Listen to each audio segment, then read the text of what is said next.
కలుగునుగాక. మంచిది. క్రీస్తునందు ప్రేమైన వాళ్ళారా, దేవుడిచ్చిన విలువైన సమయాన్ని బట్టి సద్వినియోగం చేసుకుంటూ దేవుని సన్నిధిలో మనము దేవుని వాక్యాన్ని వినుటకు మనము సిద్ధపడి ఉన్నాం. దేవునికి మహిమ కలుగునుగాక. దేవుడిచ్చిన కృప, ధన్యత, ఆశీర్వాదం, ఆయన కృపలో, ఆయన భద్రతలో, ఆయన కాపుదలలో మనందరినీ ఈ రీతిగా ఉంచిన ఆ దేవాది దేవునికి మహిమ, ఘనత, ప్రభావాలు ఆరోపిస్తూ ఉన్నాం.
హల్లెలూయా.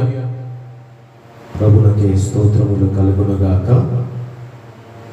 మంచిది ప్రియులారా, ఈనాటి దేవుని వాక్య సందేశానికి మూల వాక్యమైన మనం దేవుని వాక్యాన్ని చదువుకుందాం. మొదటి పేతురు రాసిన పత్రిక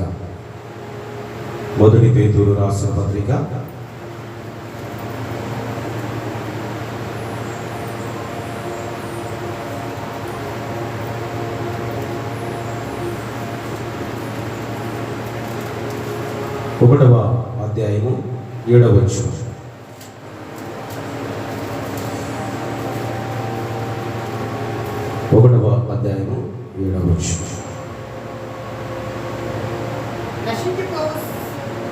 నశించుపోవు సువర్ణము అగ్ని పరీక్ష వలన శుద్ధపరచబడుచున్నది కదా, దానికంటే అమూల్యమైన మీ విశ్వాసము ఈ శోధనల చేత పరీక్షకు నిలిచినదై యేసుక్రీస్తు ప్రత్యక్షమైనప్పుడు మీకు మెప్పును, మహిమను, ఘనతయు కలుగుటకు కారణమాయను. దేవునికి మహిమ కలుగునుగాక. హల్లెలూయా. క్రీస్తునందు ప్రియమైన దేవుని వాళ్ళారా, ఈ చదవబడిన లేఖనాన్ని మనం ఒకసారి గమనించినట్లయితే, సువర్ణము మరి నశించే పోతున్నప్పుడు, నశిస్తే మనకు బంగారముగా ఈరోజు ఉండేది కాదు. సువర్ణము నశించిపోతే ఈరోజు మనకు బంగారాన్ని మనం చూసేవారము కాదు. అయితే సువర్ణము అగ్ని చేత అది పరీక్షింపబడినదై ఉన్నది. అగ్ని చేత పరీక్షింపబడిన తర్వాత దానిలో ఉన్న మలినము తొలగిపోయింది. బాగా గమనించండి పిల్లరా, నశించిపోతున్న సువర్ణము అగ్ని చేత పరీక్షింపబడిన తర్వాత అది శుద్ధ సువర్ణముగా మార్చబడి ఉంది. హల్లెలూయా.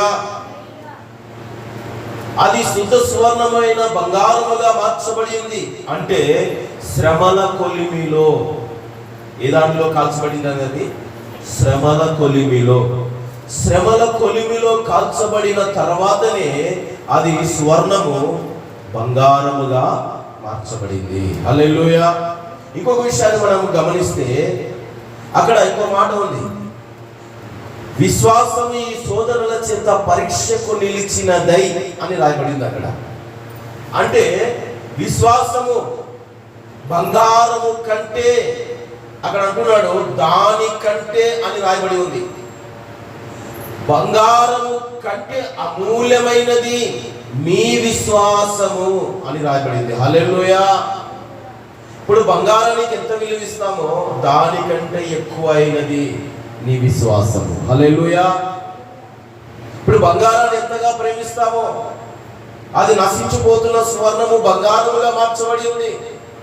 ప్రియమైన దేవుని బిడ్డ, ఈరోజు నీవు నశించిపోతూ ఉన్నావేమో, ఈ లోక సమస్యల చేత అణిసివేయబడుతున్నావేమో, ఈ లోక రుగ్మతల చేత వీడవబడుతూ ఉన్నావేమో. నీవు నశించుకోకున్నట్లు దేవుని వాక్యము నీ హృదయములో భద్రపరచుకోవాలి. అప్పుడే నీలో ఉన్న విశ్వాసము అది పరిపూర్ణమవుతుంది, పరిపూర్ణముగా మార్చబడుతుంది. ఎందుకంటే సువర్ణము కంటే అమూల్యమైనదిగా నీ విశ్వాసము ఎంచబడి ఉన్నది. అందుకే అంటున్నాడు, విశ్వాసము ఈ సోదరుల చేత పరీక్షకు నిలిచినదై ఉండాలి. ఈ లోకములో ప్రతి మనిషికి అనే వారికి, ప్రతి ఒక్కరికి శోధనలు సంభవిస్తాయి. ఒక మాట రాయబడింది యాకోబు పత్రికలో, శోధన సహించువాడు ధన్యుడు. హల్లెలూయా. శోధన సహించాలి. ఆ శోధన సహించుట వలనే నువ్వు ఆ శోధనలో అనేకముగా నువ్వు సరి చేసుకోవడానికి అవకాశం ఉన్నది. శోధన వచ్చినప్పుడు దిగులు పడద్దు, శోధన వచ్చినప్పుడు భయపడద్దు, శోధన వచ్చినప్పుడు కలవరము చెందొద్దు. సంతోషించు, ఆనందించు. ఆ శోధన వలన నీలో ఉన్న మలినము తొలగించబడుతుంది, నీ విశ్వాసము క్రీస్తునందు బలపరచబడుతుంది. హల్లెలూయా. బంగారానికి విలువ ఇచ్చినప్పుడు ఆ బంగారాన్ని జాగ్రత్తగా దాచిపెట్టుకుంటా. అంతకంటే విలువైనది నీ విశ్వాస జీవితం. నీ విశ్వాస జీవితము ప్రభునందు నీవు నిలుపుకొని నా బిడ్డగా ఉండాలని దేవుని వాక్యము ద్వారా సెలవివ్వబడినది. శ్రమల కొలిమిలో నీవు కాల్చబడాలి, శ్రమల చేత నువ్వు మరి ఈడవబడాలి. అప్పుడే నీవు పరిపూర్ణమైన జీవితములోనికి మార్చబడతావు, అమర్చబడతావు. హల్లెలూయా. అందుకే ప్రియ సహోదరి సహోదరుడా, నీ అమూల్యమైన విశ్వాసము ఈ సోదరుల చేత పరీక్షకు నిలిచినదై ఉండాలని దేవుని వాక్యం సెలవిస్తూ ఉంది.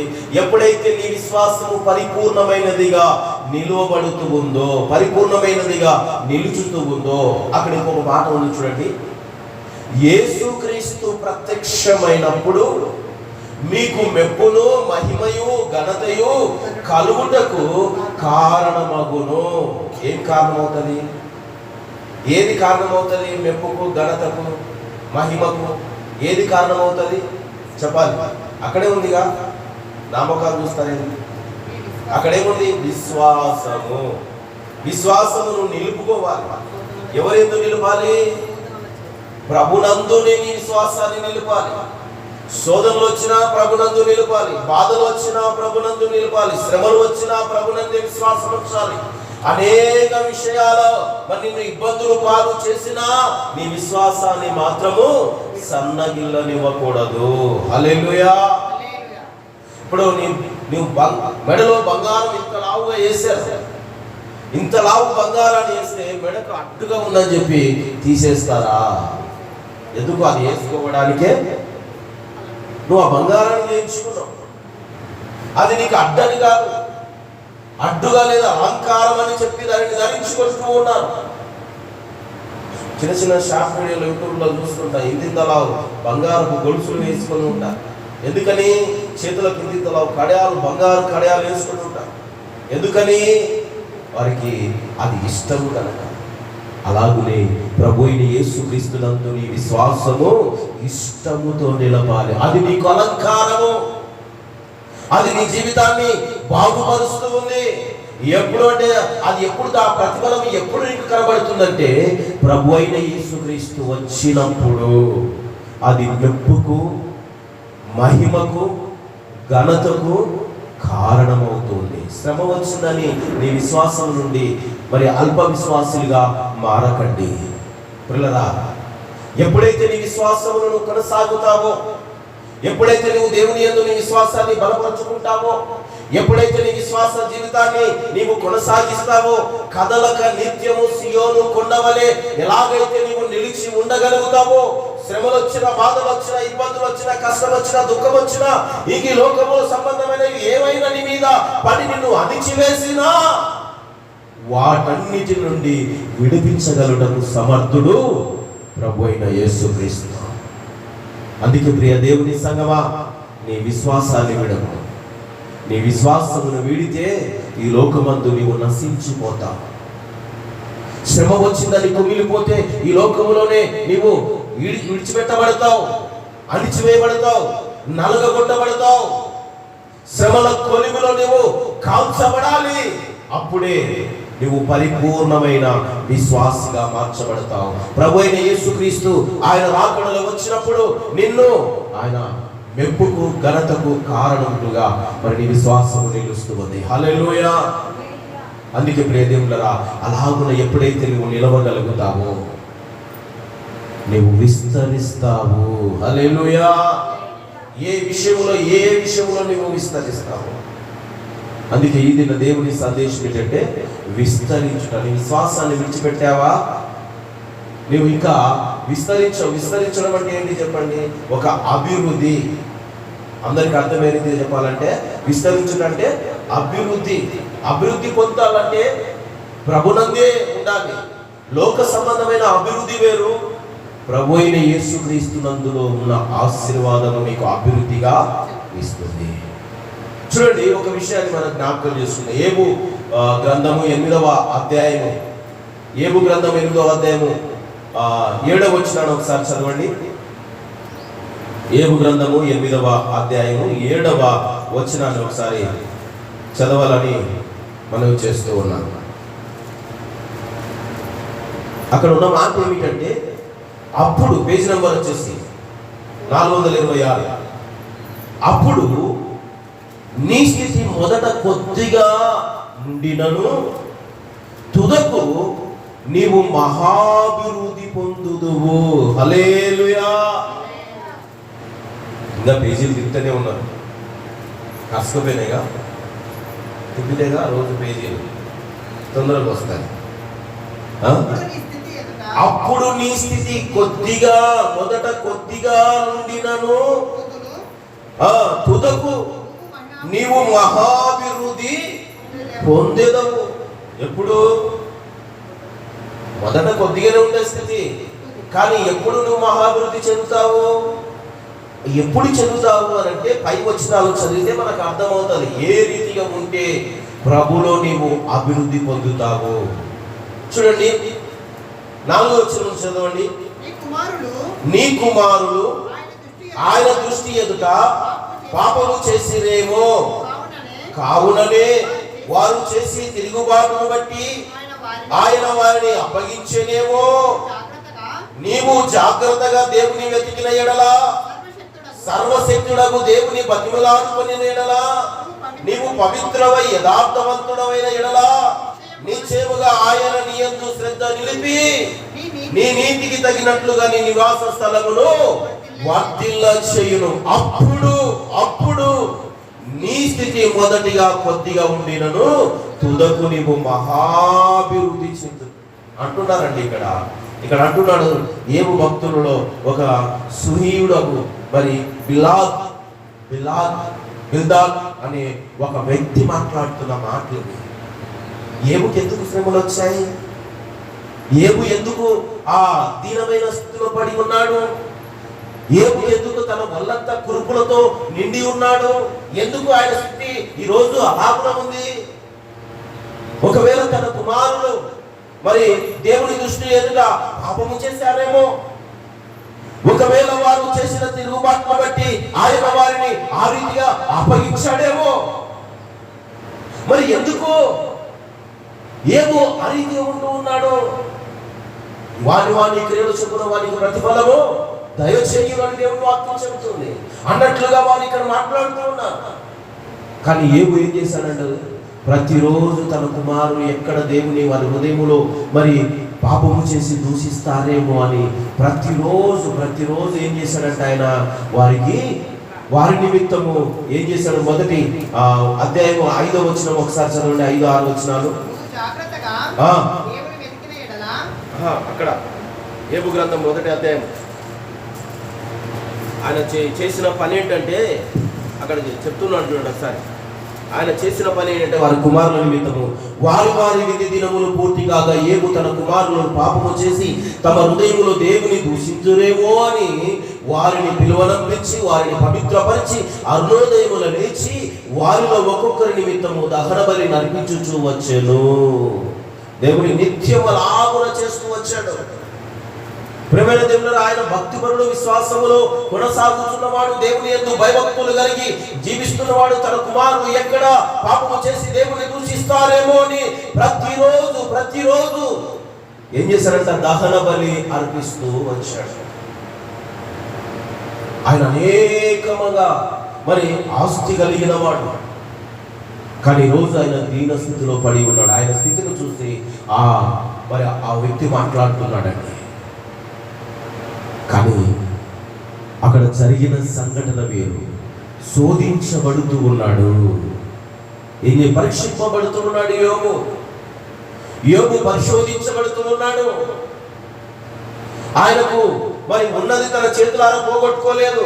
అది అపవాది తీసివేశాడు. దేవుడు అధికారము అపవాదికి ఇవ్వట వలన అపవాది వాటన్నిటిని ఏబు యొద్ద నుంచి తీసివేశాడు. కారణం ఏంటో తెలుసా? తన విశ్వాసమును పరీక్షించడానికి. ఈ ఆస్తిని బట్టి దేవుని యందు గర్విస్తున్నాడేమో, ఈ ఇంత గొప్ప సంతానమును బట్టి ప్రభునందు ఆనందిస్తూ ఉన్నాడేమో, ఈయనకు మంచి పేరును బట్టియే, ఈ ఆస్తి సంపదను బట్టియే దేవుని మరి నిత్యము స్తుతించి ఆరాధించగలుగుతున్నాడేమో అని ఎవరికి? సాతాను మనసులో అనుకుంటూ ఉన్నాడు. ఏబు ఉన్నా లేకపోయినా, ఆస్తి ఉన్నా లేకపోయినా, పిల్లలు ఉన్నా లేకపోయినా, సంపద ఉన్నా లేకపోయినా, మంచి పేరు ఉన్నా లేకపోయినా, ఆయన ప్రభును ఆరాధించువాడై ఉన్నాడు. హల్లెలూయా.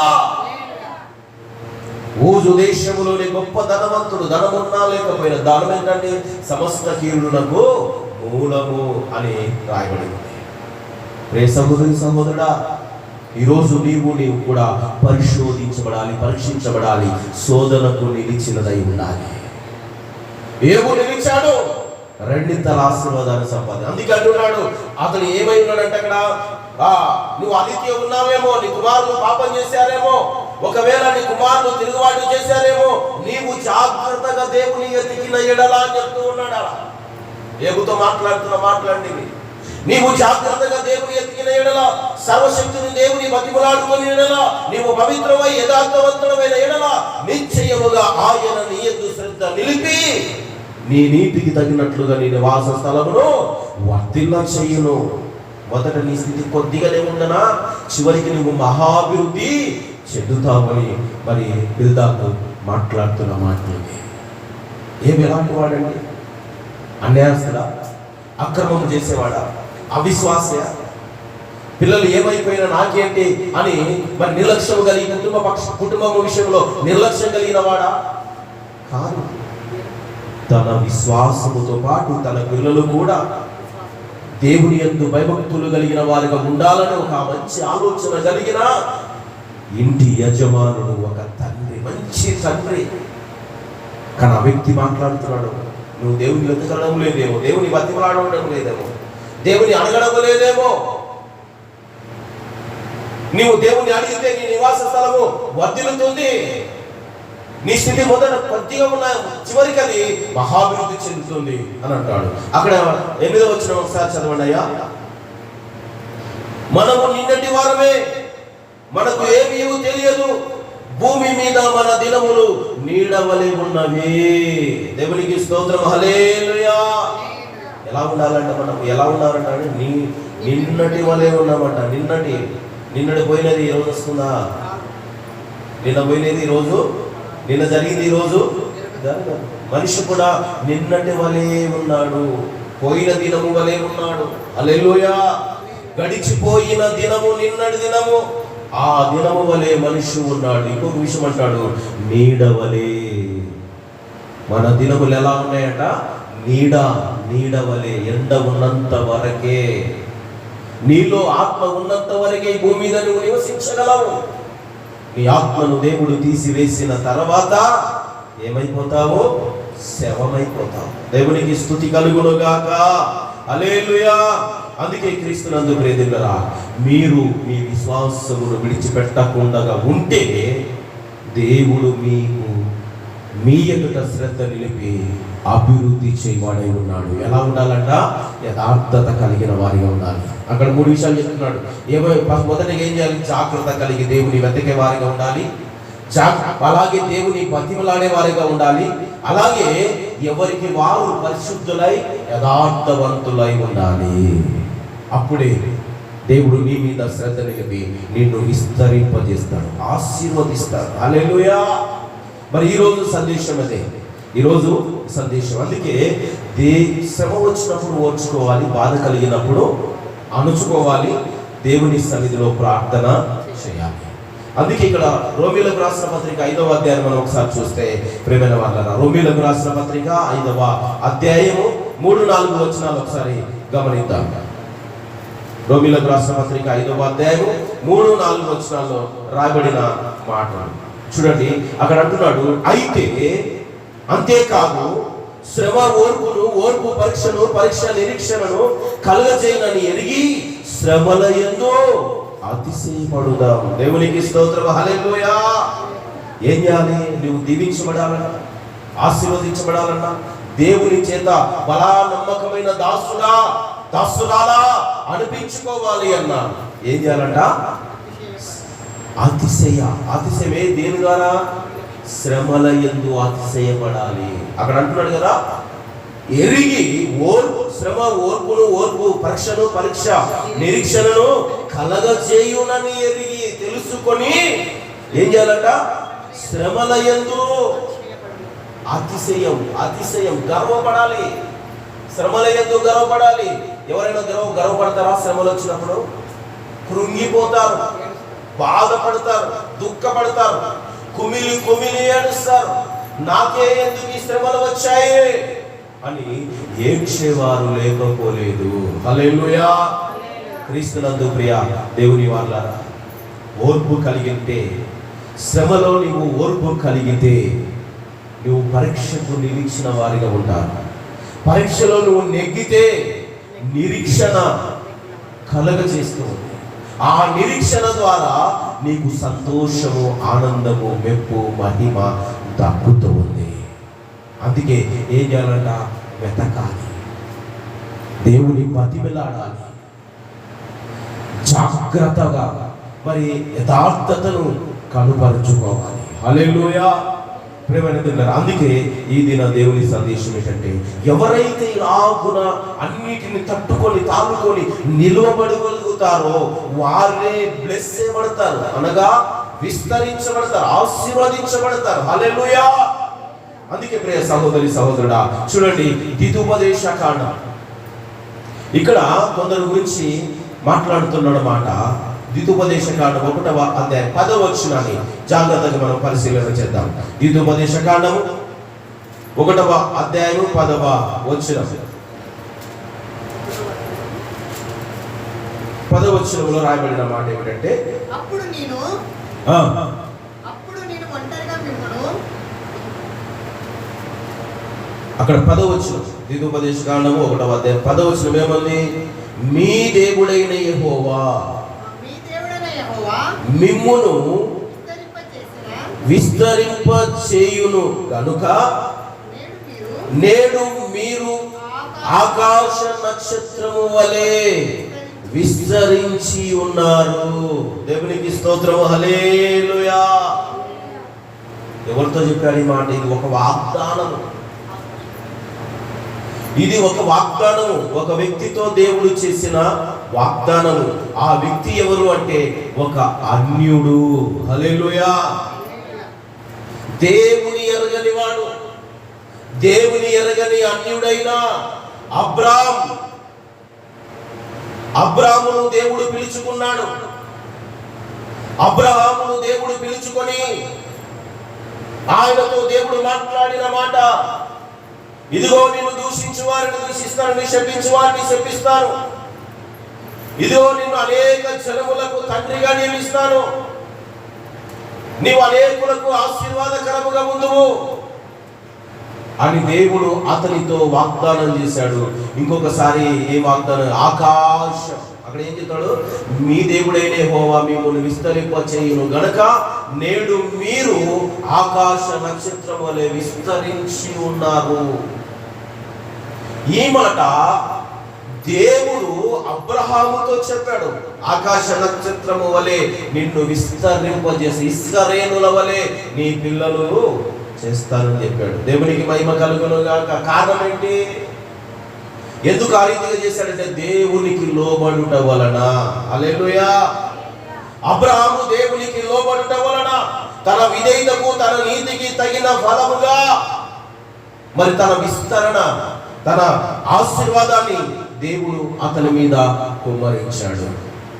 ఈయన ఒక అన్యుడు, దేవుని ఎరగని అన్యుడు, దేవుని మాటకు లోబడిన తర్వాత దేవుని దాసునిగా మారిపోయాడు, ప్రవక్తగా మారిపోయాడు. దేవుని యందు విశ్వాస జీవితాన్ని కొనసాగించిన వాడై ఉన్నాడు. దేవుని మాట ప్రకారంగా నడిచిన వారై ఉన్నాడు. పిల్లలు లేరనే బాధ ఆయనలో కనబడలేదు. 90 సంవత్సరాలు వచ్చినప్పటికీ ఆయన ఇంకా బాధపడని వాడిగానే ఉన్నాడు. దేవుడు వాగ్దానం చేశాడు. నాతో 75 సంవత్సరాల వయసులో అబ్రహాము శారలతో దేవుడు వాగ్దానం చేశాడు. ఇంటి బయటకు తీసుకొని వచ్చి, ఇదిగో ఆకాశం వైపు చూసా, నక్షత్రాలు లెక్కించగలవా అని అంటే అబ్రహాం లెక్కించలేకపోయాడు. ఇదిగో వాటి కంటే, ఆకాశ నక్షత్రముల కంటే నిన్ను బహుగా విస్తరింపజేస్తాను. ఎందుకని? అబ్రహాము విశ్వాసమును బట్టి. అందుకే ప్రియ సహోదరి సహోదరుడా, దేవుడు నిన్ను విస్తరింపచేయాలంటే మూల కారణం ఏంటో తెలుసా? దేవుని యందు విశ్వాసం ఉంచుటయే. దేవుని యందు విశ్వాసం ఉంచకపోతే నీలో అభివృద్ధి కనబడదు. నీలో విశ్వాసము మరి లేకపోతే నీలో ఆశీర్వాదం ఉండదు. ప్రేమైన దేవుని వాళ్ళ, ప్రియ సహోదరి సహోదరుడా, ప్రేమైన దేవుని సంగమా, ఈరోజు దేవుడు నీతో, నాతో, మనందరితో మాట్లాడుతున్న మాటలు నీవు విస్తరించబడాలి అంటే దేవునికి లోబడాలి. నీవు ఆశీర్వదించబడాలంటే దేవుని మాటలో చెవియొగ్గాలి. దేవుని మాట ప్రకారంగా నువ్వు నడవగలిగితే దేవుడు నిన్ను మొదటి స్థితి కంటే తుదకు నిన్ను అభివృద్ధిలోనికి నడిపించువాడై ఉన్నాడు.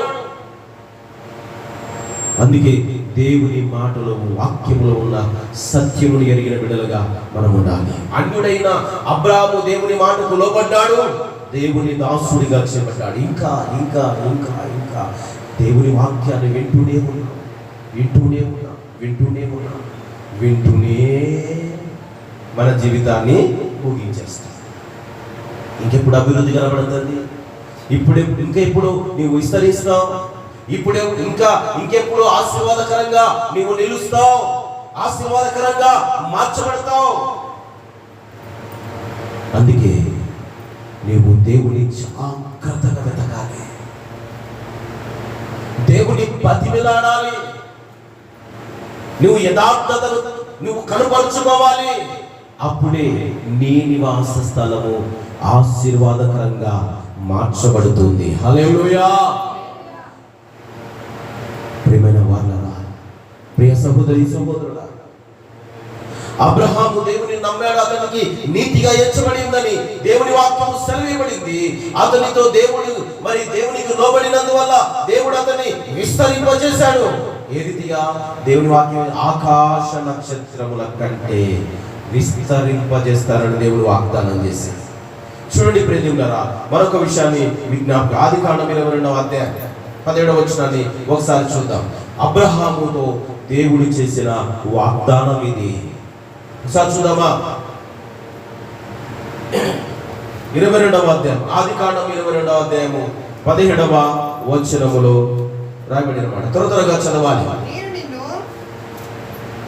నేను కాస్త ఆగక్కడ, నేను అనక్కడ కాస్త ఆగి గ్యాప్ ఇచ్చి, నేను నిన్ను ఆశీర్వదించి ఆకాశ నక్షత్రము వలెను, సముద్ర తీరమందలి ఇసుక రేణుల వలెను నీ సంతానమును నిశ్చయముగా విస్తరింపచేసేదను.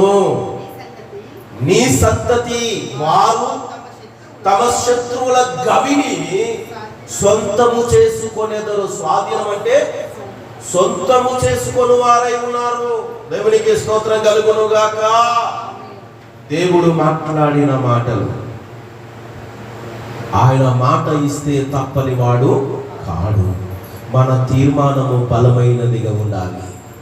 దేవుని వెతుకుట విషయములోనైనా, దేవుని బతిములాడుట విషయములోనైనా, యథార్థత కలిగి నడుచుకున్న విషయములోనైనా మన తీర్మానము ఎలా ఉండాలి?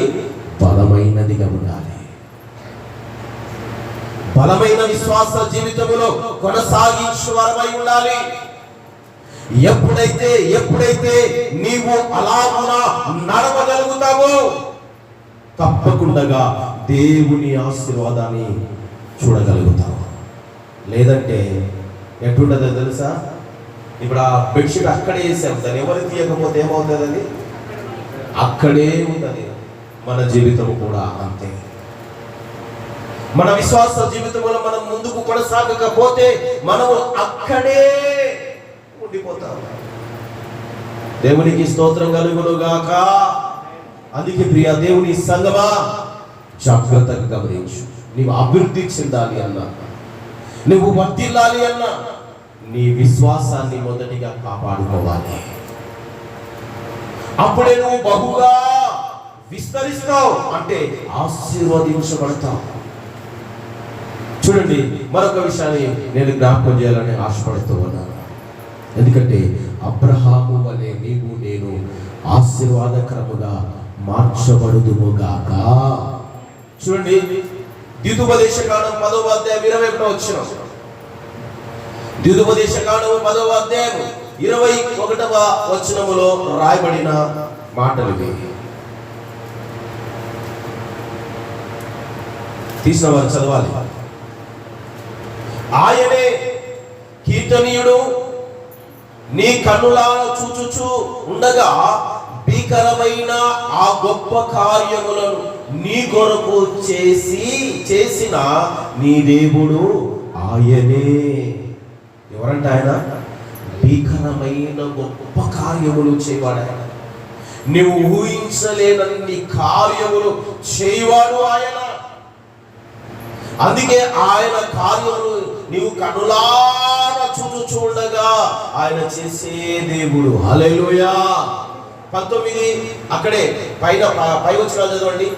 అదే అధ్యాయంలో 10వ అధ్యాయంలో ఆ పై వచనాలు 19, 20 వచనం ఒకసారి చదవండి. ద్వితీయోపదేశకాండంలోనే 10వ అధ్యాయంలోనే అక్కడే ఉన్న చూడండి. 19 అక్కడే 19, 20 వచనాలు.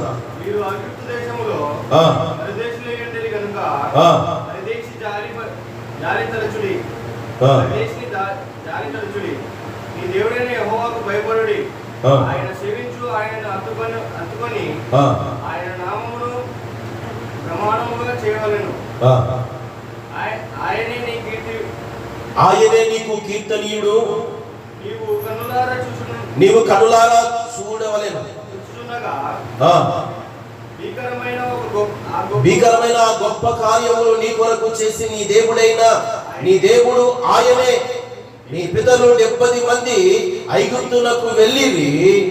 ఇప్పుడు నీ దేవుడైన యెహోవా ఆకాశ నక్షత్రం వలె నిన్ను విస్తరింపచేసి ఉన్నాడు. హల్లెలూయా. అక్కడ 19వ వచనంలో రాయబడిన మాట ఏమిటి? మీరు ఐగుప్తులో నుండి పరదేశులై ఉంటిరి. ఎక్కడ ఉన్నారంట పరదేశులు? ఎక్కడ ఉన్నారు?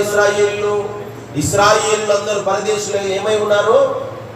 పరదేశులుగా ఉన్నారు. అనగా ఐగుప్తు దేశము వారి సొంత దేశము కాదు. అందుకే వారు ఎక్కడికి వెళ్ళారంట? ఎంతమంది వెళ్ళారంట వారు? ఐగుప్తు దేశంలోనికి ఎంతమంది వెళ్ళిపోయారు? అక్కడ చెప్పిన మాట 70 మంది. 70 మంది ఐగుప్తు దేశమునకు వెళ్ళిరి అని రాయబడింది. 70 మంది అయి ఐగుప్తు దేశానికి వెళ్ళారు. ఎవరి ద్వారా ఐగుప్తు దేశానికి వెళ్ళారు వీళ్ళు? ఎవరి ద్వారా? ఇప్పుడు అబ్రహాము ఇసాకు ఏమవుతాడు? తండ్రి. ఇసాకు ఎంతమంది కుమారులు? ఏశావు, యాకోబు. ఇప్పుడు ఐగుప్తు దేశానికి వెళ్ళిన వారు ఎవరు? యాకోబు ఎంతమందిగా వెళ్ళాడంట ఐగుప్తు దేశానికి? 70 మందిగా ఐగుప్తు దేశానికి వెళ్ళాడు. చూడండి, ఈయన ఒక అన్యుడు. ఎవరు? అబ్రాము ఒక అన్యుడిగా పిలువబడ్డాడు. దేవుని యొద్దకు లోబడ్డాడు, దేవుని మాటకు చెవియొగ్గాడు, దేవుని వెతకాడు, యథార్థవంతుడయ్యాడు, దేవుని స్నేహితుడిగా మిగిలాడు, దేవుని మాటకు లోబడిన వాడిగా ఉన్నాడు. అందుకే ఆశీర్వదించబడ్డాడు. హల్లెలూయా. ఆశీర్వదించబడిన అబ్రహాము ఇసాకును కన్నాడు. ఇసాకు ద్వారా మరలా సంతానాన్ని చూశాడు. ఏశావు యాకోబును చూశాడు. ఏశావు యాకోబు మధ్యలో తగాదలు మొదలయ్యాయి. విడిపోయారు, వేరు ప్రాంతాలకు వెళ్ళిపోయారు. తర్వాత యాకోబు కూడా ఆశీర్వదించబడ్డాడు. మోసగాడిగా వెళ్ళిపోయి ఇశ్రాయేలుగా తిరిగి వచ్చాడు. అంటే ఆశీర్వదించబడిన వాడిగా తిరిగి వచ్చాడు. హల్లెలూయా. ప్రియమైన దేవుని బిడ్డలారా, అబ్రహామును ఆశీర్వదించాడు, ఇసాకును ఆశీర్వదించాడు, అలాగే యాకోబును దేవుడు ఆశీర్వదించాడు. అందుకే ఒక పాట ఉన్నది, అబ్రహాము దేవుడవు, ఇసాకు దేవుడవు, యాకోబు దేవుడవు, మాకు చాలిన దేవుడవు, యేసయ్యా మా యేసయ్యా, యేసయ్యా నా యేసయ్యా అని పాడుతూ ఉంటాం. ఎవరెవరు దేవుడు అంటే ఆయన? ఎవరెవరు దేవుడు? అబ్రహాము దేవుడు, ఇసాకు దేవుడు, యాకోబు దేవుడు, ఈరోజు మనందరికీ ఆయన ప్రభువై ఉన్న దేవుడు. హల్లెలూయా. కాబట్టి ప్రేమల దేవులారా, అబ్రహామును ఆశీర్వదించినట్టుగా ఇసాకును ఆశీర్వదించాడు, ఇసాకును ఆశీర్వదించినట్టుగానే యాకోబును ఆశీర్వదించాడు. ఆకాశ నక్షత్రము వలె, ఆకాశ నక్షత్రముల వలె అనేకులను ఆయన విస్తరింపజేసి ఉన్నాడు. నువ్వు అంతటి అభివృద్ధిని నువ్వు చూడాలి అంటే, అంతటి ఆశీర్వాదాన్ని నువ్వు చూడాలి అంటే నీవు దేవునికి లోబడాలి, దేవుని యందు విశ్వాసం పరిపూర్ణం చేసుకోవాలి. అప్పుడే నీవు తుదకు మహాభివృద్ధి చెందుతావు. హల్లెలూయా. మొదట కొద్దిగానే ఉంటుంది, నీ విశ్వాసానికి తగిన ఫలము నువ్వు వెతికినందువల్ల, బ్రతిమలాడినందువల్ల, నీ యథార్థను కనపరుచుకున్నందువల్ల నీ నివాస స్థలం ఏమైందంటే వర్ధిల్ల చేయబడింది. మొదట కొద్దిగా ఉన్నా తుదకు అది మహాభివృద్ధి చెంది ఉన్నది. అందుకే పిల్లరా, ఆయన చెప్పబడ్డ ఆయనే కీర్తనీయుడు. ఏం చేయాలి? మనము దేవుని కీర్తిస్తూ ఉండాలి, ఆరాధిస్తూ ఉండాలి. ఆయన నువ్వు అలాగున నువ్వు చేస్తూ ఉండగా, నీ కన్నులు ఆయనను చూస్తూ ఉండగా, భీకరమైన గొప్ప కార్యములు నీ ఎడల దేవుడు చేయనై ఉన్నాడు. ఇశ్రాయేలు పక్షమున దేవుడు నిలిచి ఎలాగైతే భీకరమైన గొప్ప కార్యములు చేశాడో, అబ్రహాము, ఇసాకు, యాకోబు ఎడల దేవుడు ఎలాగైతే భీకరమైన గొప్ప కార్యములు చేశాడో, ఈ రోజు నీ ఎడల కూడా దేవుడు అట్టి కార్యములు చేయనై ఉన్నాడు. ఆమె చెప్పరా? ఇంకా కొంత చెప్పాల్సిన అవసరం చూద్దామని అనుకుంటున్నాను. అర్పు కాదు, నువ్వు ఆమె చెప్పలేదనే దేవుడు నిన్ను ఆశీర్వదిస్తాడు. అవునుగా దేవునికి స్తోత్రం. హల్లెలూయా. కాబట్టి ప్రియమైన దేవుని సంగమా, ఎప్పుడైతే నువ్వు అలాగున ఉండగలుగుతావో, 70 మంది వెళ్ళిన వారు ఏమయ్యారు? 70 మందిగా వెళ్ళిన వారు ఏమయ్యారు? అనేక జనములుగా విస్తరించారు. ఐగుప్తు దేశములో ఉన్న రాజే కుళ్ళుకు సచ్చేలా ఇశ్రాయేలీయులు ఆశీర్వదించబడ్డారు. హల్లెలూయా. నీకు లేదా? నీవు ఆశీర్వదించబడాలని నీకు లేదా? నీ విశ్వాసమును దేవుని ఎదుట కనపరచుకో. నువ్వు దేవుని ఎత్తడానికి నీ మనసును సిద్ధపరచుకో. దేవుని బతిమలాడడానికి నీ నోట మాటలు సిద్ధపరచుకో. యథార్థతను కనపరచుకో. అప్పుడే అభివృద్ధిని చూడగలుగుతావు. లేదంటే అక్కడే ఉండిపోతావు. నిర్ణయం నీకే వదిలివేస్తున్నాను. చూడండి, ద్వితోపదేశకాండం 30వ అధ్యాయం. ద్వితోపదేశకాండం 30వ అధ్యాయం 5, 6, 7 వచనాలు. అయ్యా 30వ అధ్యాయము 5, 6, 7 వచనాలు. అక్కడ రాయబడిన మాటలు ఏంటి? నీ పితరులకు స్వాధీనపరిచిన దేశము, నీ పితరులకు ఏమంటున్నారు తెలుసా? పితరులకు అంటారు. పితరులు కాదట, పితరులు. ఏమంటుంది అక్కడ? పిత అంటే ఏంటి? ముత్తాతలు, పూర్వీకులు. అవునా? అందుకే అక్కడ రాయబడింది పితరులుగా. మళ్ళీ తాపు కొమ్ము కలపాకట. ఏమైందంటే అక్షరం చంపుతుందని రాయబడింది. హల్లెలూయా. అందుకే ఏం చేయాలి? జాగ్రత్తగా బైబిల్ని చదువుతూ ఉండాలి. చదవగలిగినప్పుడు మాట పొల్లు తప్పిపోదు. ఇప్పుడు చదవండి. నీ పితరులకు స్వాధీనపరిచిన దేశమున నీ దేవుడైన యెహోవా నిన్ను చేర్చును. నీవు దాని స్వాధీనపరుచుకొందువు. ఆయన నీకు మేలు చేసి నీ పితరుల కంటే నిన్ను విస్తరింపచేయును. దేవునికి స్తోత్రం. హల్లెలూయా. 6వ వచనంలో ఏముంది? మరియు నీవు బ్రతుకుటకై పూర్ణ హృదయముతోను నీ పూర్ణ ఆత్మతోను నీ దేవుడైన యెహోవాను ప్రేమించినట్లు నీ దేవుడైన యెహోవా తనకు లోబడుటకు నీ హృదయమునకు నీ సంతతి వారి హృదయమునకును సున్నతి చేయుము. ఏం చేయాలి? ఇప్పుడు హృదయానికి నీవు విస్తరించబడాలంటే హృదయమునికి ఏం కావాలి? సున్నతి చేయబడాలి. సున్నతి అంటే ఏంటి? మార్పు. సున్నతి అంటే ఆ దినాల్లో ఏం చేశారు తెలుసా? ఇస్మాయిల్ మరి ఒకసారి మోషేను దేవుడు చంపివేస్తాను అన్నట్టుగా ఒకసారి మాట్లాడితే తన కుమారునికి ఆమె ఒక రాయిని తీసుకొని సున్నతి చేసినట్లుగా చూస్తూ ఉన్నాం. దేవునికి మహిమ కలుగునుగాక. ఇప్పటికి మన సహోదరులు ముస్లిమ్స్ వారు అదే చేస్తారు. సున్నతి తెలుసా? చిన్న పిల్లలకు 6 నెలల పిల్లలకు 9 నెలల పిల్లలకు ఏం చేస్తారు? వాళ్ళు ఆ పై చర్మాన్ని, అంగము పైన ఉన్న పై చర్మాన్ని తీసేయడమే సున్నతి. అంటే దేవునికి ప్రతిష్ట జనాంగముగా వారు ఉంచుతారు. కాబట్టి పిల్లగా నీవు ఇప్పుడు ఏం చేయాలి? నీ హృదయమునకు సున్నతి చేయాలి. అంటే నీ హృదయాన్ని ఏం చేయాలి? నీ హృదయాన్ని దేవునికి అప్పగించాలి. కల్మషం అనేది ఉండకూడదు. పరిపూర్ణత. అక్కడ చెప్తున్న మాట ఏంటి? నీవు బ్రతుకుటకై. అంటే బ్రతకడం అంటే ఏంటి? తింటే బ్రతికేస్తాంగా.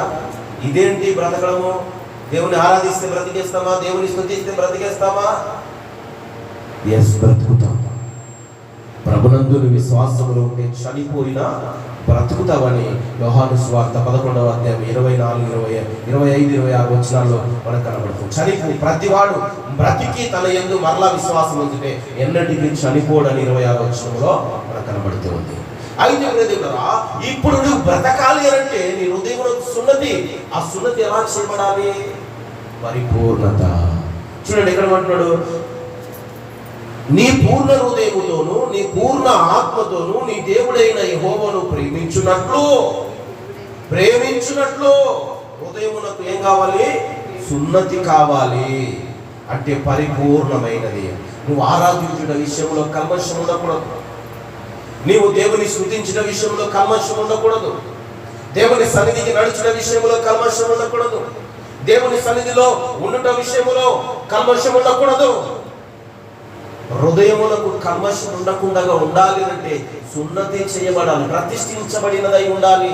దేవుని కోసము ప్రతిష్ఠించబడిన హృదయముగా నీవు నిలుపుకోవాలి. హల్లెలూయా. అందుకే ప్రియమైన దేవుని వాళ్ళరా, అందుకే 7వ వచనం ఒకసారి చదవండి మరలా. అక్కడ అంటాడు, అప్పుడు నిన్ను హింసించిన నీ శత్రువుల మీది, నిన్ను ద్వేషించు వారి మీదికి నీ దేవుడైన యెహోవా ఆ సమస్త శాపమును తెప్పించును. హల్లెలూయా. ఏం చేస్తాడంట దేవుడు? ఏం చేస్తాడంట?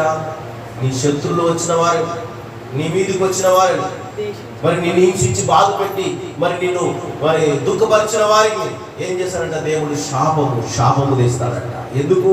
ఎవరికి శాపం వస్తుంది అంటే ఆయన పిల్లలను బాధ పెట్టిన వారికి, ఆయన యందు విశ్వాసములో భయభక్తులతో నడుచుకున్న వారికి దేవుని శాపము ఎవరి మీదకంటే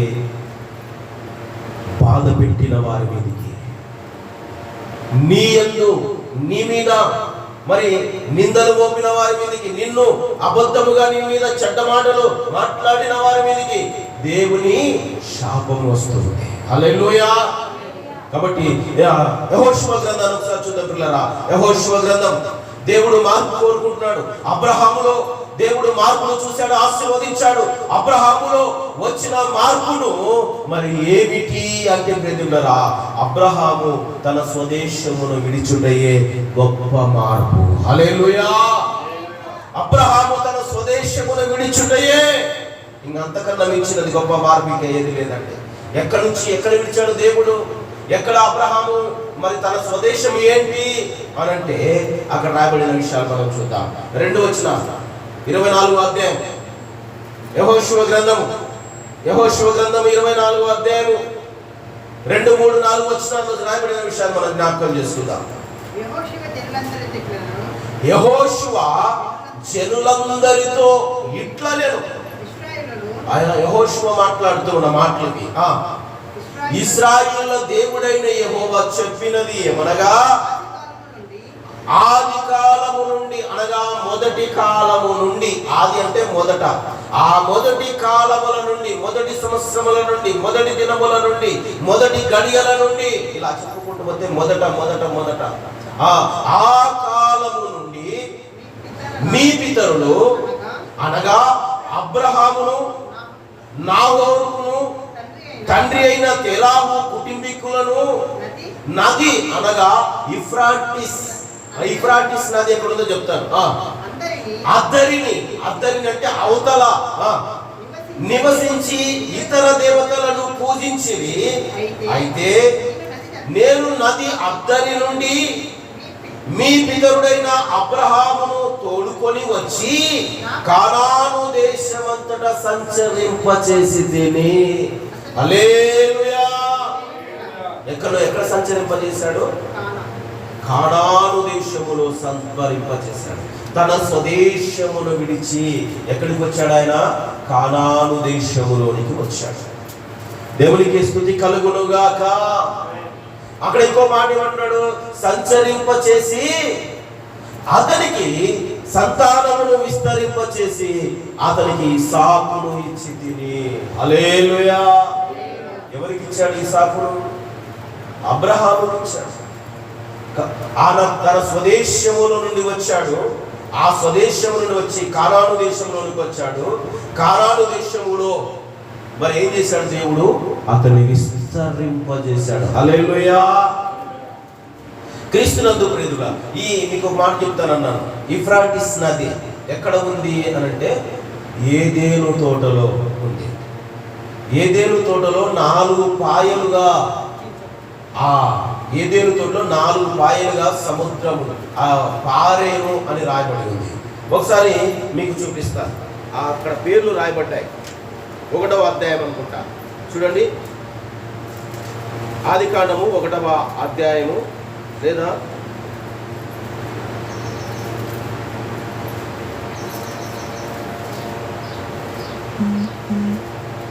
నాలుగు శాఖలుగానే ఉంటారు.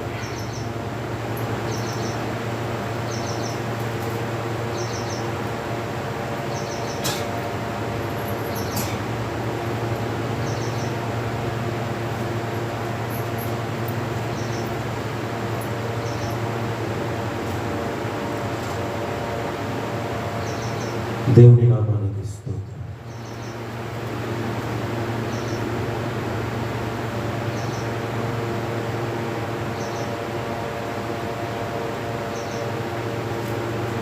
రెండవ అధ్యాయం 14వ వచనం.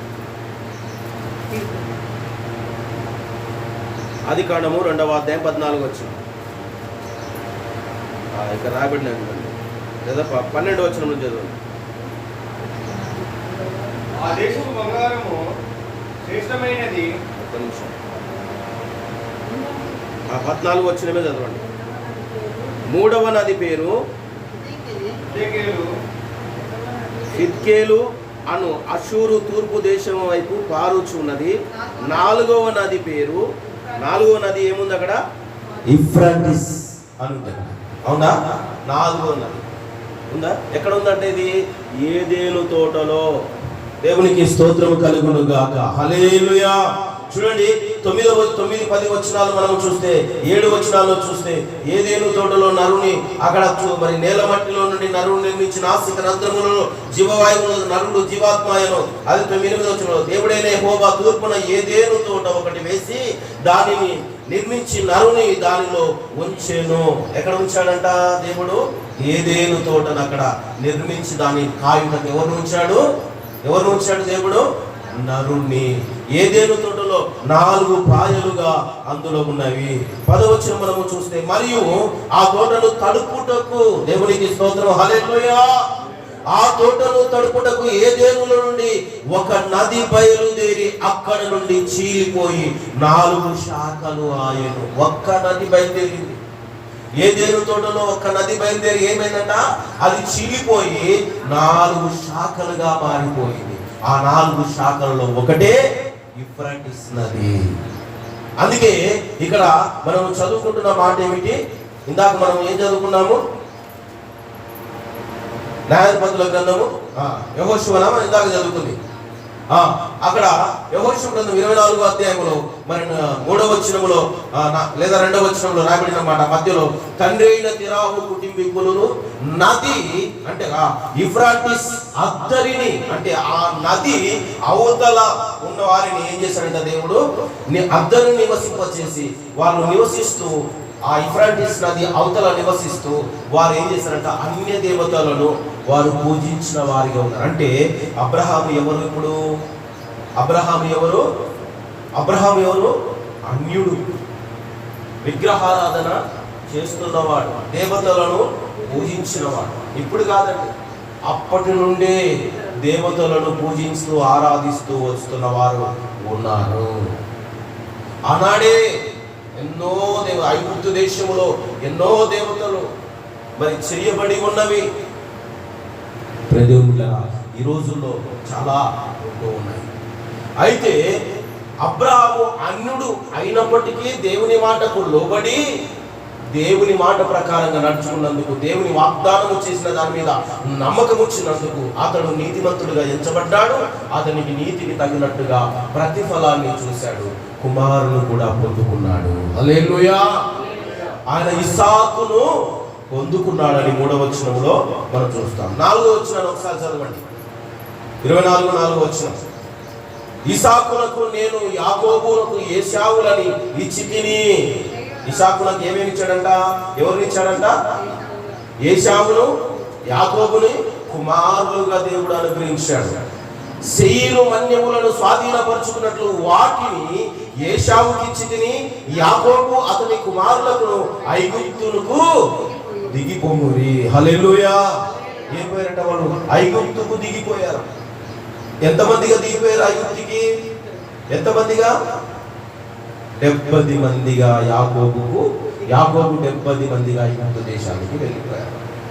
దేవుడు ఆశీర్వదించాడు. ఎంతమందిగా ఆశీర్వదించాడంటే, ఐగుప్తు దేశంలోంచి ఇశ్రాయేలులు విడిపించబడినప్పుడు ఎంతమంది వారు బయలుదేరారు?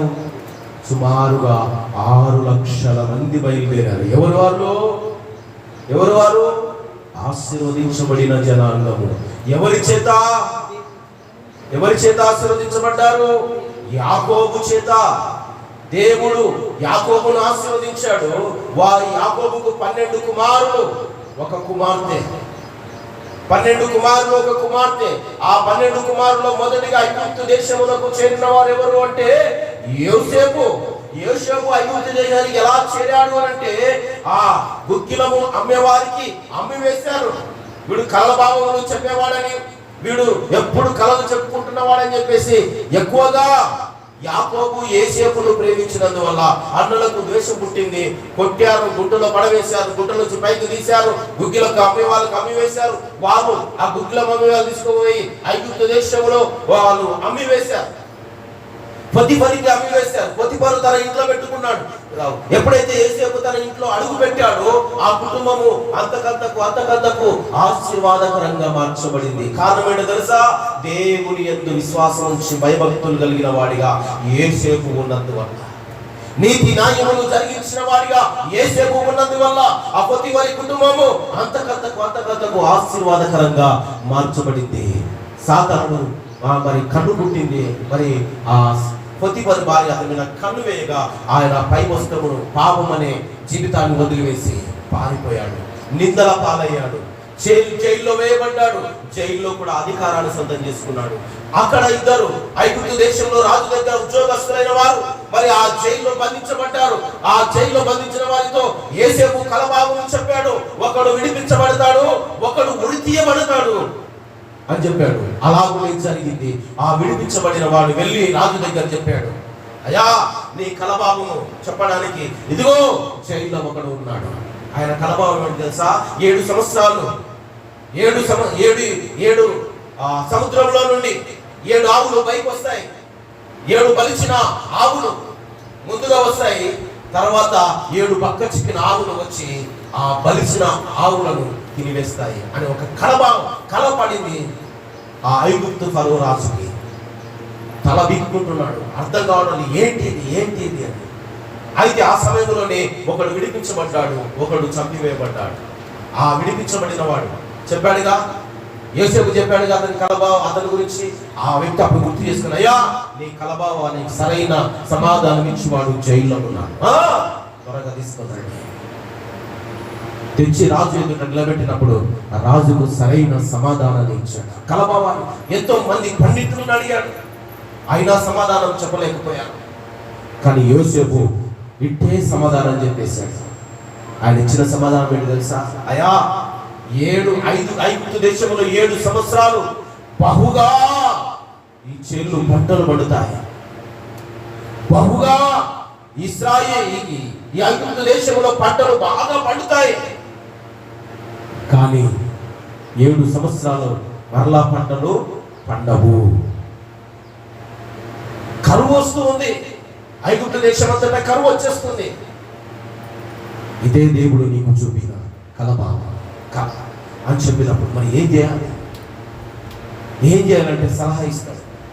యోసేపు సలహా ఇచ్చినప్పుడు దేవుని ఆత్మ కలిగిన వాడు నీవే, నీ వంటి జ్ఞాని కలిగిన వాడు ఎవరు లేడు. ఇదిగో నా తర్వాత ఈ సింహాసనము నీదే, నీవు పలికితే నేను చెప్పినట్టుగానే అని ఏమిచ్చాడు తెలుసా?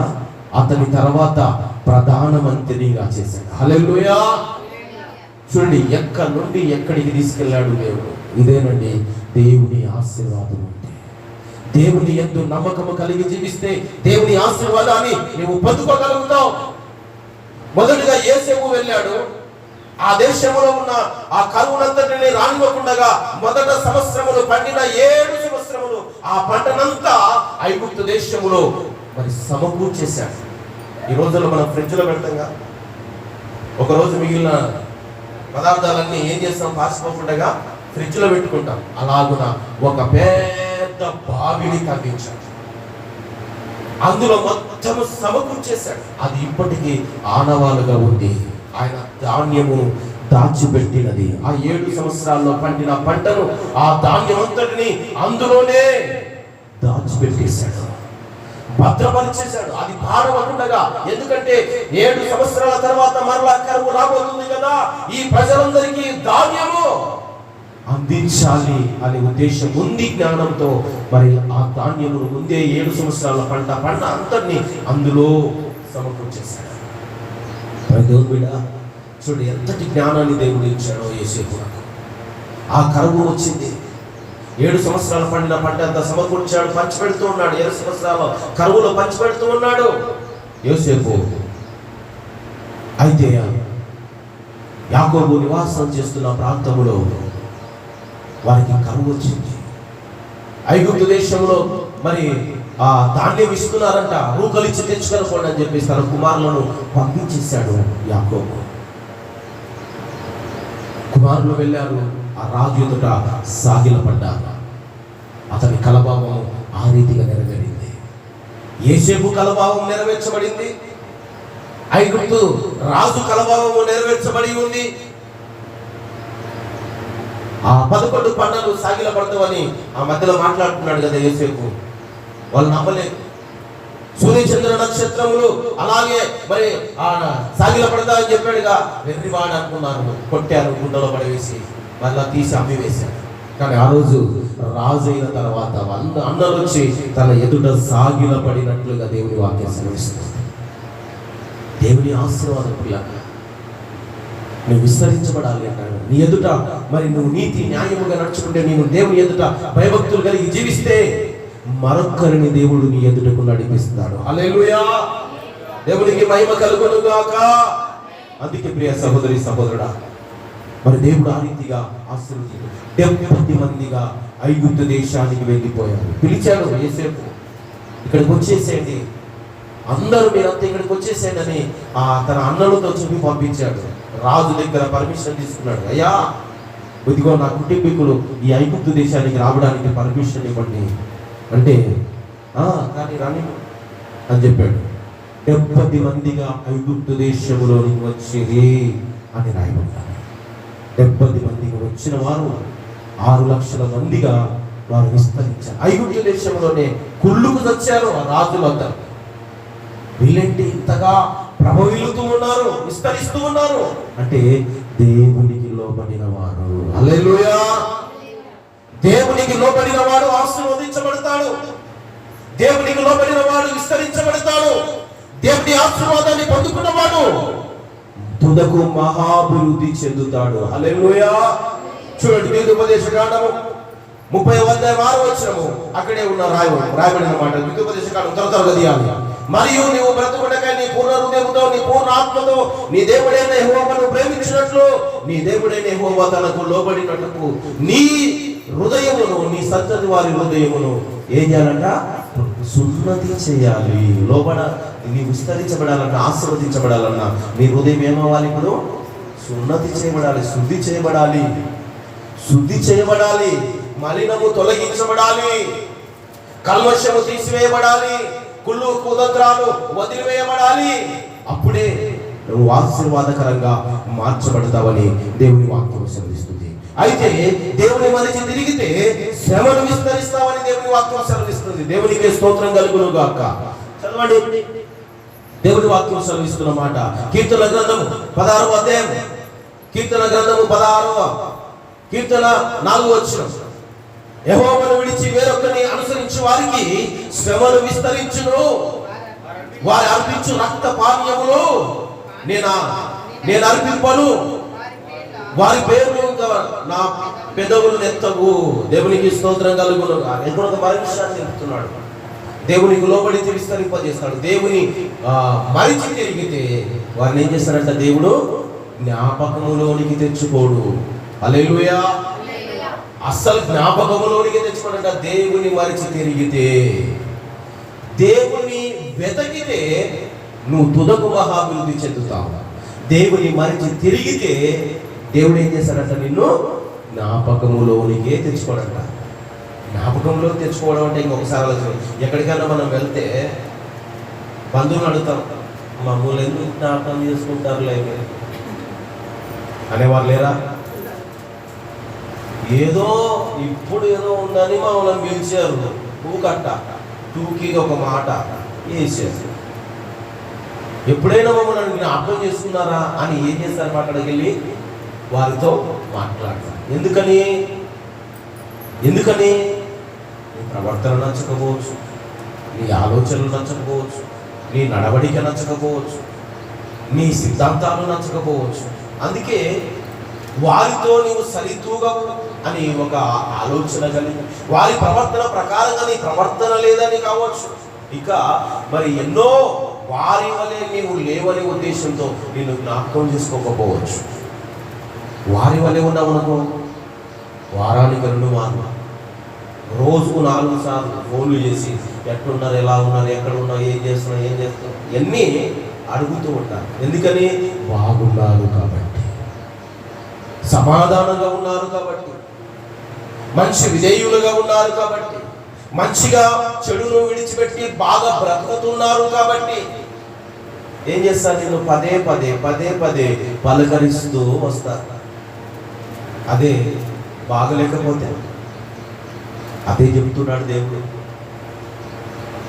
దేవుని విడిచి వేరొకరిని అనుసరిస్తే నువ్వు అర్పించినది, నువ్వు ఇచ్చినది, నువ్వు ఏదైనా కానీ నువ్వు ఇచ్చినది దేవుడు దానిని అంగీకరించడు, తన పెదవులతో కూడా నీ పేరును ఎత్తడంట. హల్లెలూయా! ఇంతకన్నా దరిద్రం ఇంకేమైనా ఉందా? దేవుని సన్నిధికి పదే మనము నడుస్తూ ఉంటాం, కానీ ప్రవర్తన మారకపోయినా, విశ్వాసము లేకపోయినా, దేవుని ఎదుట యథార్థత లేకపోయినా, దేవుని మరి బతిమలాడకపోయినా, దేవుని వెతికే వారము లేకపోయినా, ప్రభు సన్నిధికి ఊరికే ఇట్లా వచ్చిందా వెళ్ళిపోవడం వల్ల ఏమి ప్రయోజనము ఉండదు. దేవుడు నిన్ను మరిచిన లెక్కలో ఉంచి వస్తాడు. ఎవరి లెక్కలో ఉంచేస్తాడు?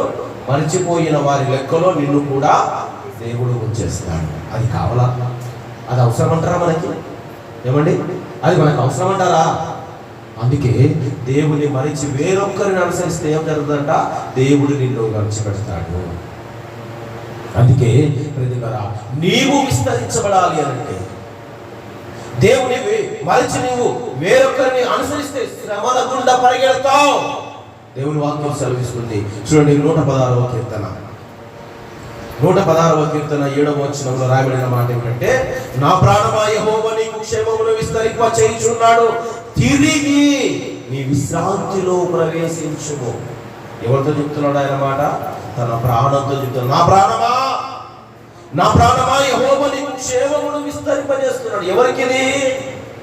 ఎవరికి శ్రమ వచ్చినా, బాధ వచ్చినా, ఇబ్బందులు వచ్చినా, కష్టం వచ్చినా, ఇంకా ఏదైనా ఈ లోకములో హానికరమైనది కలిగినా, మరి శ్రమలు అనుభవిస్తూ కూడా దేవుని విడిచిపెట్టకుండా దేవుని యొద్దకు వచ్చు వారిని ఏం చేస్తారంట? దేవుడు విశ్రాంతిలోనికి నడిపిస్తాడు. నెమ్మది కలగజేవాడిగా దేవుడు ఉన్నాడు.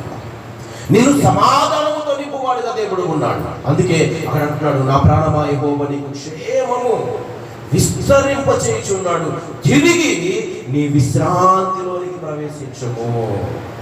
నువ్వు మొదట ఎలాగైతే విశ్రాంతి పొందుతున్నావు, ఎలాగైతే నెమ్మది పొందుతున్నావో, ఎలాగైతే నీవు సంతోషంగా ఆనందంగా బ్రతుకుతూ ఉన్నావో, ఎలాగైతే దేవుని ఎదుట నీవు యథార్థంగా నడుచుకుంటూ ఉన్నావో, అలాగా నీవు ఉన్నందువల్ల దేవుడు మరలా నీకు క్షేమమును దయచేశాడు. నీ విశ్రాంతిలో నువ్వు ప్రవేశించు.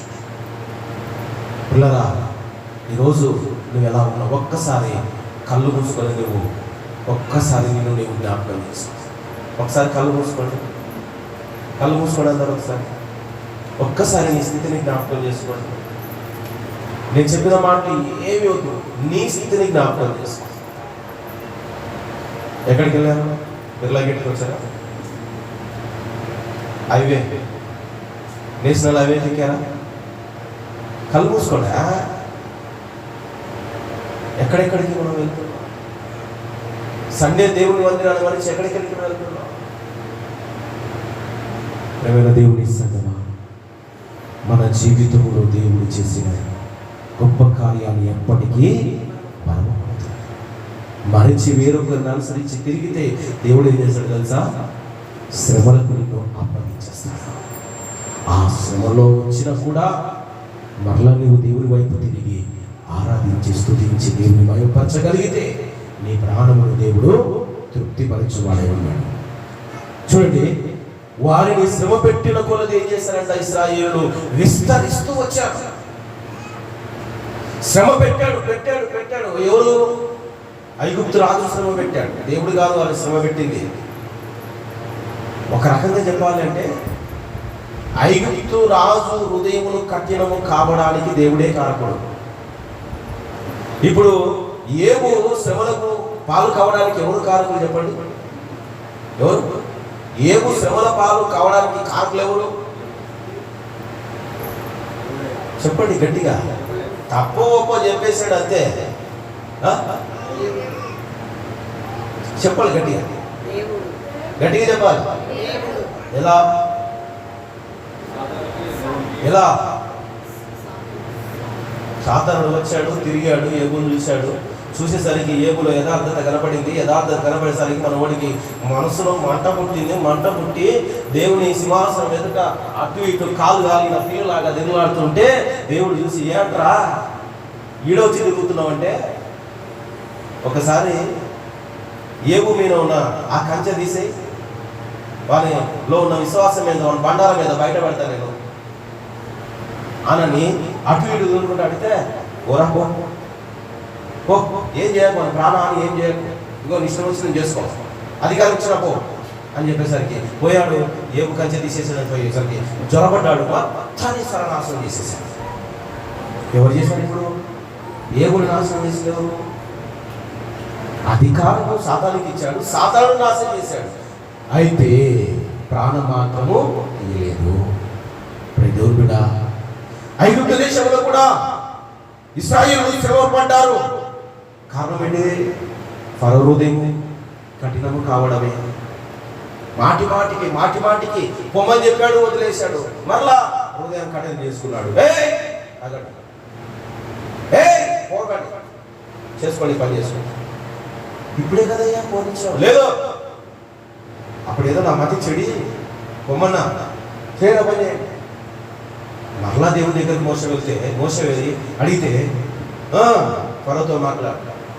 ఫరో దగ్గరికి వెళ్తే ఆ ఐగుప్తు దేశంలో తెగులు రప్పించేశాడు. సుమారుగా 10-11 తెగుళ్ళు ఐగుప్తు దేశం మీదకి వచ్చేసరికి చివరికి మనోడికి సిగ్గొచ్చి, తెలివచ్చి, బాధ వచ్చి, కుమారుడు పోయేసరికి ఇంకా బోన్రా బాబుని మీకు దండ. ఏం చెప్పాడు? మా దేశాన్ని విడిచి బోన్రా బాబుని మీకు దండ అన్నాడు. పోయేసరికి అప్పుడు ఐగుప్తు దేశం నుంచి 70 మందిగా వచ్చిన వారు ఐగుప్తు దేశం నుంచి విడిచి వస్తప్పుడు 6 లక్షల మంది కారు బలగం బయలుదేరిన రాయబడింది. హల్లెలూయా. అంటే ఇక్కడ ఏం కనబడుతుంది? ఆశీర్వాదం, దేవుడు ఇచ్చిన ఆశీర్వాదం. ప్రియ సహోదరి సహోదరుడా, ఈరోజు నువ్వు అన్ని ఆశీర్వాదాన్ని పొందుకోవాలంటే దేవుని ఎదుట నీవు కనపరుచుకోవాలి. చూడండి, చివరి వచ్చిన చదివి నేను ముగించేస్తాను. నిర్గమకాండము 1వ అధ్యాయం 12వ వచనం. నిర్గమకాండము 1వ అధ్యాయము 12వ వచనం త్వరగా చదవాలి. అయినను ఐగుప్తులు వారిని శ్రమ పెట్టిన కొలది వారు విస్తరించి ప్రబలిరి కనుక వారు ఇశ్రాయేలు ఎడల అసహ్యపడిరి. ఎవరు అసహ్యపడ్డారు తెలుసా?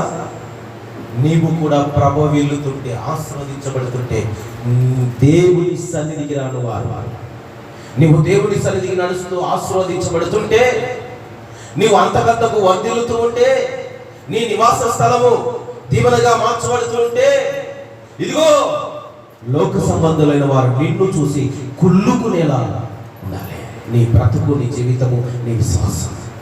ఆ రోజున వారు అలాగనే దేవుని ఎదుట ఉన్నారు, కానీ విస్తరించారు, కానీ అసహ్యపడుతున్నారు. ఏంటో ఇట్లయిపోతూ ఉన్నారు అని చెప్పేసి ఏం చేశారంటే, ఆ ఐగుప్తు దేశంలో ఉన్న మగ పిల్లలను, ఇశ్రాయేలులో ఉన్న మగ పిల్లలను చంపివేశారట. ఎందుకు? మగపిల్లలు ఎందుకు చంపారు చెప్పండి? మగపిల్లలు ఎందుకు చంపాలి? మగపిల్లలు పెరిగి పెళ్లి చేసుకొని మరొకరిని అంటాడు. వాడు కన్న తర్వాత మరొకరు మగపిల్లాడు పుట్టాడు అనుకోడు, వాడు పెరిగి మళ్ళీ మగపిల్లాడిని అంటాడు. అంటే వీరు విస్తరించకుండా ఉండాలి అంటే మగ పిల్లలందరినీ చంపివేయాలి అని ఒక తీర్మానంలోకి వచ్చాడు. ఆయన బాధతో విశ్వాసమును విడక దేవుని విడుకున్నాడు. దేవుడు విడిపించాడు, 6 లక్షల మందిని బయటికి రప్పించాడు. అదేనండి పోయిన వారం మీకు చెప్పిన సందేశం. ఎర్ర సముద్రము చీల్చబడి ఉన్నది. దేవుని అద్భుతాలు, ఇశ్రాయేళ్ల దేవుడు అనేకులు ఎన్నో చేశాడు. పోయిన వారం చేసింది ఏంటి? పోయిన వారం చెప్పిన సందేశం ఏంటి? దేవుడు చేసిన అద్భుతాలు. అంతేనా? నాకేంటి, నాకెట్లా తెలుసు అంటారా? ఒకే మాట చెప్పాడు, అంతేనా? దేవుడు చేసిన అద్భుతాల గురించి వివరించానయ్యా. అదే మీకు అర్థం కావడానికి. ఆ అద్భుతాలు ఎలా చేశాడంటే, దేవుడు విస్తరించడం వలన దేవుని అద్భుత గొప్ప కార్యములు, భీకరమైన గొప్ప కార్యములు దేవుడు చేయవాడు. హల్లెలూయా. అందుకే ప్రియులారా, ఆయన భీకరమైన గొప్ప కార్యములు చేయవాడు. ఆయనకు అసాధ్యమైనది లేదు. నీవు నేను మనమందరము ఎప్పుడైతే దేవుని ఎదుట యథార్థంగా ఉండగలుగుతామో, మన విశ్వాసాన్ని కాపాడుకుంటామో, నశించుచున్న సువర్ణము బంగారముగా, శ్రమల కొలుగులో కాల్చబడి బంగారముగా, శుద్ధ సువర్ణముగా మార్చబడినట్లుగా నీవు శ్రమల గుండా పరిగెత్తనే నీకు ఆశీర్వాదము, దీవెన కలుగుతుంది. కాబట్టి నీ నమ్మకమును, నీ విశ్వాసమును విడిచిపెట్టొద్దు. అనేకులు నిన్ను చూసి ఆశ్రయించుకునేలా దేవుడు నిన్ను ఆశీర్వదిస్తాడు. అట్టి ఆశీర్వాదము మరి మీకును మీ కుటుంబం మీద దేవుడు ఉంచునుగాక. హల్లెలూయా, హల్లెలూయా. దేవునికి స్తోత్రం. దేవుడి పరిశుద్ధమైన మాటలను దీవించి ఆశీర్వదించునుగాక. ఆమేన్. హల్లెలూయా. మంచిది.